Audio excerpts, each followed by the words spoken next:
welcome to this edition of the Quantum Experience.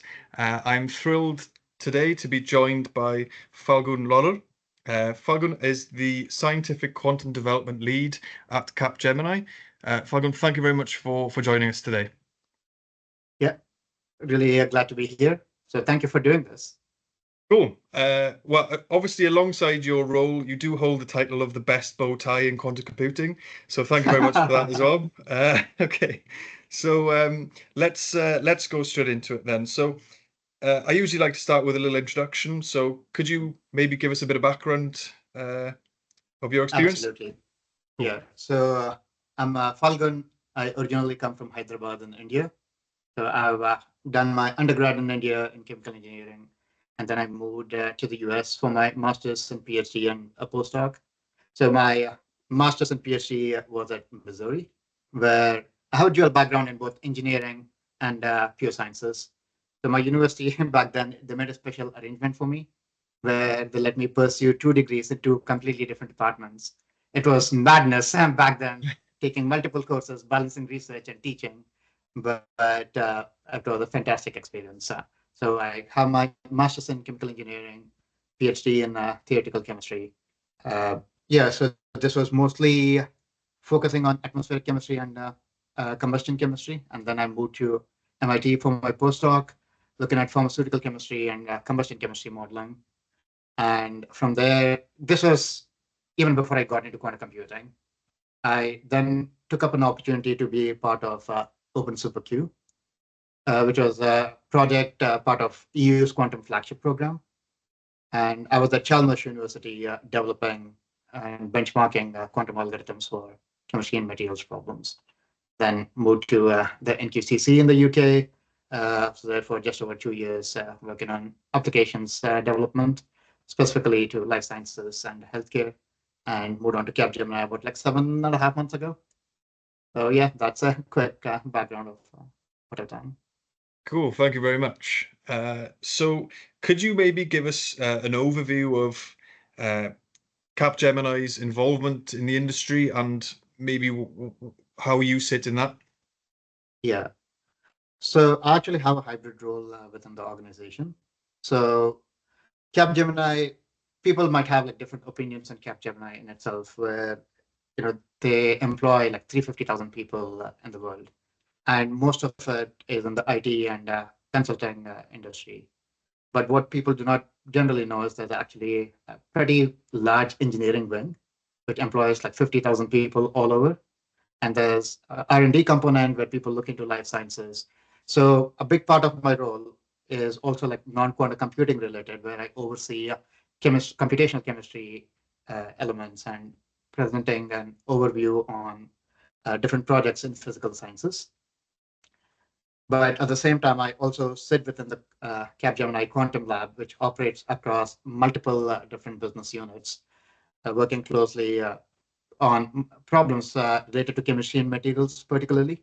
So a big part of my job is managing projects across several different sectors, be it batteries, be it pharmaceutical chemistry or materials development, road mapping activities, writing grant applications, and essentially engaging with partner organizations and thinking about what's to come next.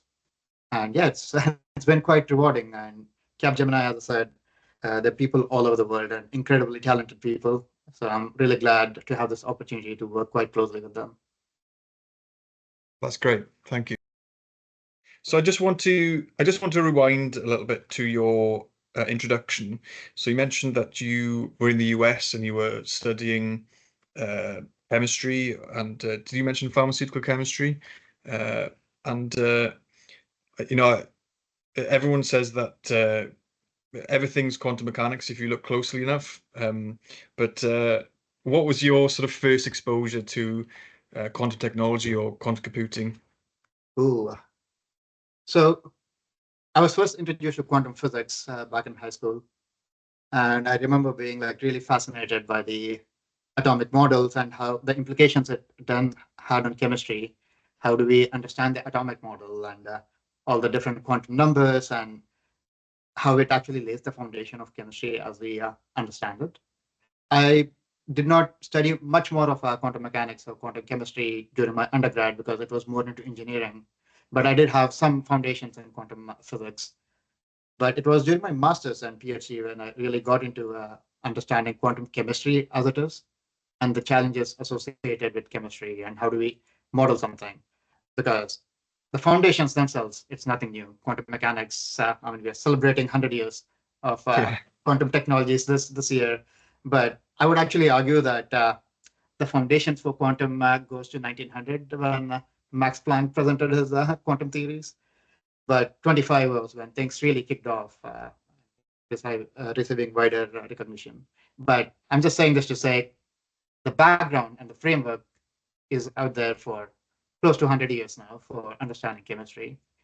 But the computational modeling, I got exposed to studying this during my graduate school when I was in Missouri. And after that, I really saw where it could be applied. So for my PhD, I worked quite closely on interstellar chemistry and atmospheric and organic chemistry predictions. And it was quite fascinating to see how some of these calculations can make a difference to people who study these materials in labs. And it really opened up my worldview on what can be done using quantum mechanics. Yeah, and after that, uh, for my postdoc, I was at MIT studying pharmaceutical chemistry and also combustion chemistry, like sulfur and hydrogen production. But it was a completely new thing for me because I hadn't worked in pharmaceutical chemistry. But then I realized at the foundations of cell chemistry, you're predicting physical properties, which again relies on quantum mechanics to make accurate predictions. That was a fascinating project. But around that time is when I realized there are challenges that even the best supercomputers cannot solve. And I had already begun to think what could be some alternates to get into. And machine learning was really, gaining traction. Uh, AI, and I was quite fortunate being part of the Green Group where there were multiple projects where people were involved in utilizing machine learning models to make this kind of predictions. And it was a really good experience. But then I realized the fundamental problems still remain. There are a lot of problems where you cannot solve it using the best supercomputers. And that's when I began to learn more and more about quantum computing. And within a few months, it just happened that I had an opportunity where I could actually be involved in quantum computing and develop and benchmark algorithms to solve those really tough problems. And this is not to say, the solutions are out there, but laying the foundations to work on something like this, which was really cool for me. So yeah, then I moved to Open SuperQ at Chalmers University. Yeah. And it was a really good experience. Getting it was challenging, no doubt, but I'm lucky that there are a lot of really good books out there, which helped me and my colleagues at Chalmers were very patient with all of my questions. And, any chemist will tell you that a physical chemist speaks a completely different language with an inorganic chemist. And it's the same for a physicist and a chemist. So there was a lot of challenges in understanding the same language, but I got there eventually. It's really interesting because it seems like, and I, correct me if I'm wrong here, but it seems like your education has been sort of almost like a domino effect where you hit a problem and then you have to pick something new up to solve it, and then that eventually becomes a problem you have to pick. I mean, I guess that's how it works, but yeah, it's interesting. Yeah. Absolutely. I mean, I think I'm very, very fortunate where things seem to like fall in place because I worked on method development and applying electronic structure theory.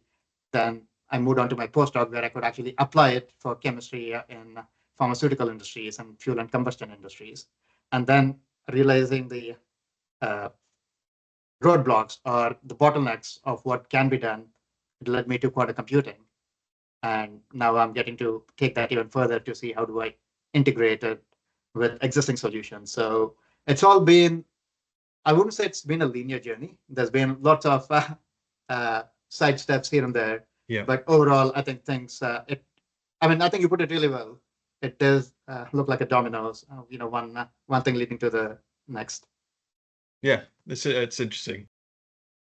This is potentially my favorite section. So I always like to ask people about any major mistakes that they've made during their career. This can be maybe early on in your career or maybe even more recently. And anything that was maybe a big learning experience for you.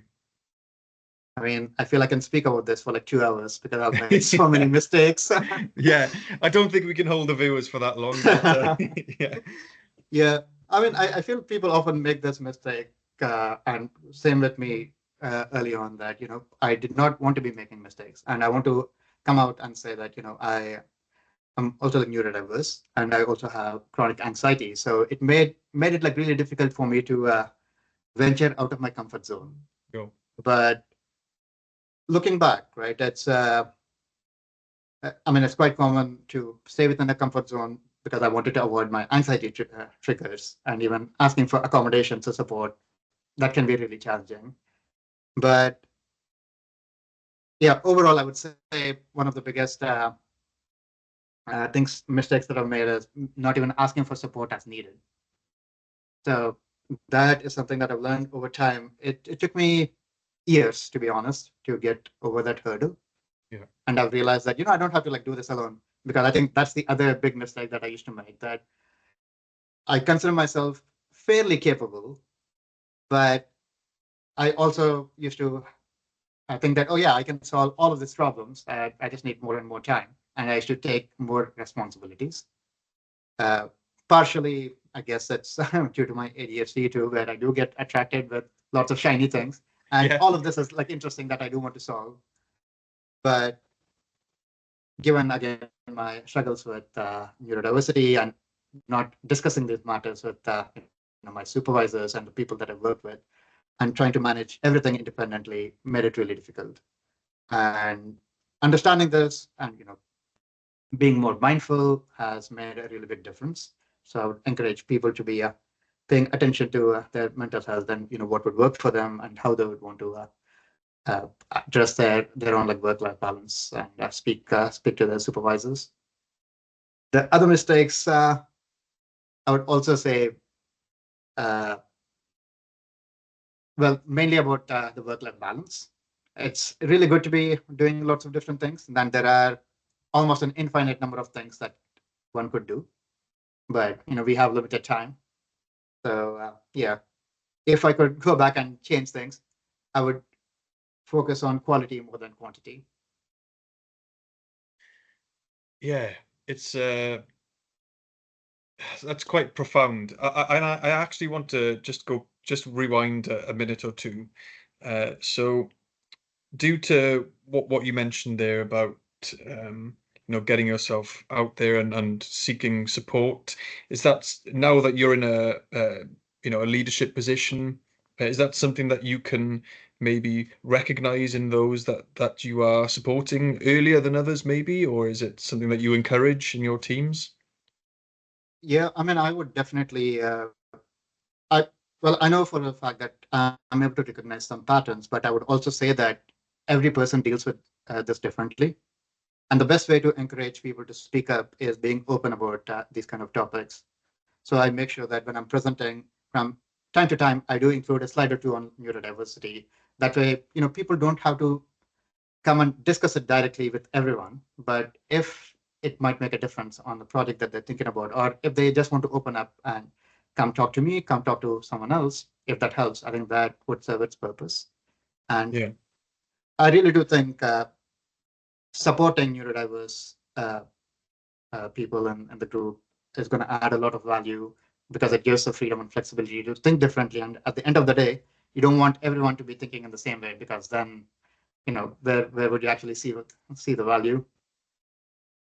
Yeah, it's something that gentleman called Valtteri said in the second edition. It's creative learning, and it's good that people think differently. That's where progress is, I guess. But yeah, no, thank you. I appreciate that.